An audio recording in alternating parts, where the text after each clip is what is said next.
Hi welcome to smiley life style. ఈరోజు వచ్చేసి papaya తీసుకున్నానండి. ఇప్పుడు సీజన్ ఆల్రెడీ తెలుసు కదా, ఎంత ఎండలు వచ్చేసాయి, చాలా హాట్గా ఉంటుంది. బయటకు వెళ్ళామంటే సూర్యుడైతే 2 కళ్ళు పెట్టి చూస్తున్నారు, అంత వేడిగా ఉంటుంది. సో ఈ సమ్మర్లో అనేది హెల్త్ కేర్ కొంచెం ఎక్కువగానే తీసుకోవాలి. బాడీ బాగా వేడి చేస్తూ ఉంటుంది, డీహైడ్రేట్ అవుతుంది. ఎక్కువగా వాటర్ తీసుకుంటూ ఉండాలి. కొంతమంది లో బీపీ ఉన్న వాళ్ళైతే కొంచెం సాల్ట్ కూడా యాడ్ చేసుకొని మజ్జిగలా కలుపుకొని తీసుకుంటూ ఉండండి. అలాగే ఫ్రూట్స్ ఎక్కువగా తింటూ ఉండండి. టైంకి భోజనం చేస్తూ ఉండండి. కొంతవరకు వర్క్ చేసుకోవచ్చు, మ్యాక్సిమం ఛాన్స్ ఉన్నంత వరకు కొంచెం రెస్ట్ తీసుకోవడానికి ట్రై చేయండి. ఓకే, ఫ్రూట్స్ అయితే మాత్రం ఎక్కువగా తీసుకోండి ఛాన్స్ ఉన్నంత వరకు. ఈరోజు వచ్చేసి నేను పపాయ తీసుకున్నానండి. మాకు ఫ్రూట్ షాప్లో ఒక అతను తెలిసిన అతను ఉన్నారు. మంచి మంచి ఫ్రూట్సే అతను ఇస్తూ ఉంటారండి. అన్నీ కూడా ఆర్గానిక్ ఫ్రూట్స్ అని ఇస్తారు. వాళ్ళ ఇంటి దగ్గర పండించే కాయలే అమ్ముతూ ఉంటారు, వాళ్ళు సేల్కి పెట్టుకుంటారు. సో అందులో వచ్చేసి మాకు ఒక పపాయ వచ్చేసి బొప్పాస్ పండు, పపాయాని బొప్పాస్ పండు అంటాం కదా. సో ఈ బొప్పాస్ పండు అనేది వాళ్ళ ఇంటి దగ్గర వాళ్ళ చెట్లకి కాసిందంట, తీసుకొచ్చి ఇచ్చారు అతను. ఇది వచ్చేసి 3.5 kg ఉందండి. చూస్తూ ఉంటే ఇలా ఉంది, కానీ వెయిట్ అయితే మాత్రం 3.5 kg ఉంది. 3.5 పైనే ఉంది. సో దీన్ని వచ్చేసి నీట్గా ఫస్ట్ వచ్చేసి వాటర్తో కడిగేసుకోవాలండి. బాగా పండిపోయిందనమాట. వాటర్తో కడిగేసిన తర్వాత క్లాత్ పెట్టి తుడిచేసుకొని ఒక 2 minutes డ్రై అయిన తర్వాత దాన్ని పీల్ చేసుకోవాలి పీలర్తో. చూసారుగా, ఇప్పుడు నీట్గా పీలర్తో పీల్ చేసి నీట్గా వాష్ చేశాను. పీల్ చేసిన తర్వాత పప్పాయకి మిల్క్ ఉంటుంది, ఆ మిల్క్ అనేది చేదుగా ఉంటాయి అన్నమాట.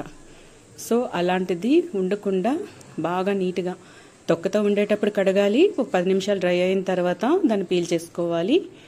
ఫుల్గా తొక్కంతా తీసేసిన తర్వాత, స్కిన్ అంతా తీసిన తర్వాత మళ్ళీ దాన్ని బాగా కడగాలండి. అప్పుడు మాత్రం చాలా ఎక్కువ టైం కడగాలి. ఆ మిల్క్ అంతా పోవాలి, ఆ చేదంతా పోతుంది. సో అప్పుడనమాట పప్పాయని ఒక 5 నిమిషాలు డ్రైగా ఆరిన తర్వాత కట్ చేసుకోవాలి. లేదంటే జిగురుగా ఉంటుంది, చేయి జారిపోతూ ఉంటుంది. సో పప్పాయలో ఎప్పుడైనా సీడ్స్ ఉంటే అవి ఇంటి దగ్గర పెంచుకున్నవి, కాసినవి, ఆర్గానిక్ అని తెలుస్తుందండి. ఇప్పుడు కొన్ని మెడిసిన్ ద్వారా ఆర్టిఫిషియల్గా కూడా పండించేస్తూ ఉంటారు కదా, దాంట్లో సీడ్స్ అనేవి ఉండవు. సీడ్స్ ఉన్నాయి అంటే ఇంటి దగ్గర మనం పెంచుకునే చెట్లు అని అర్థమవుతుంది. ఇంటి దగ్గరనే కాదు, తోటల్లో కూడా ఆర్గానిక్ వేస్తున్నారు పప్పాయ. అలా అని మనకు తెలియాలి అంటే సీడ్స్ ఉంటేనే అది ఆర్గానిక్ అని మనకు తెలుస్తుంది. సీడ్లెస్ పప్పాయ అనేది హెల్త్కి మంచిది కాదు. సో సమ్ టైం అయితే తప్పదులేండి, ఏది దొరుకుతా అది ఫ్రూట్స్ అని మరి తినాలి ఆరోగ్యం కోసం.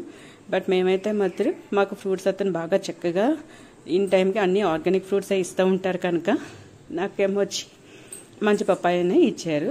దాన్ని వచ్చేసి బ్యాక్ సైడ్ కూడా అలా కట్ చేసేసి తీసేసిన తర్వాత సీడ్స్ అన్నీ కూడా సెపరేట్ చేసేయాలి. చేసిన తర్వాత ఇప్పుడు నేను దీన్ని స్ట్రైట్గా కట్ చేసుకుంటున్నానండి. మనకు కావాలంటే సలాడ్లాగా కూడా కట్ చేసుకోవచ్చు. పప్పాయ అండ్ వేరే ఒక 2-3 ఫ్రూట్స్ మిక్స్ చేసుకొని ఫ్రూట్ సలాడ్ కూడా చేసుకోవచ్చు. ఇప్పుడైతే పప్పాయ ఎక్కువగా ఉంది కదా, ఓన్లీ పప్పాయనే తీసుకుంటున్నాను డైరెక్ట్గా. ఇలా తింటే చాలా మంచిదండి. దీని మీద కొంచెం హనీ కూడా వేసుకొని తింటే చాలా బాగుంటుంది. ఇది ఆర్గానిక్ ఫ్రూట్ కనుక స్వీట్గా ఉంటుంది, చాలా బాగుంటుంది, స్వీట్గా ఉంటుంది. సీడ్స్ ఉన్నాయంటేనే అది స్వీట్గా ఉంటుందని తెలుస్తుంది. సీడ్స్ లేకుండా ఉంటాయి కదా, అలాంటి కొన్ని స్వీట్గా ఉంటాయి, కొన్ని స్వీట్ అయితే ఉండదు. పప్పాయ స్వీట్ లేకపోతే తినలేం కదా, ఏమంటారు? నిజమే కదా.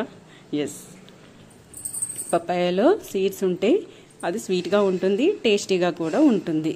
స్వీట్ ఒకటి ఉంటే సరిపోదు కదా, టేస్ట్ కూడా ఉంటుంది, చాలా బాగుంటుంది. పప్పాయ మంచిది హెల్త్కి. అండ్ దీని మీద కొంచెం హనీ కూడా వేసుకొని తింటే ఇంకా టేస్టీగా ఉంటుంది, హెల్త్ కూడా బాగుంటుంది అని చెప్పేసి మా అమ్మమ్మ వాళ్ళు చెప్పారనమాట. నేనైతే కొంచెం హనీ వేసుకుంటాను. మా పిల్లలకైతే ఇలా ప్లెయిన్గానే పెడతాను. Thank you for watching.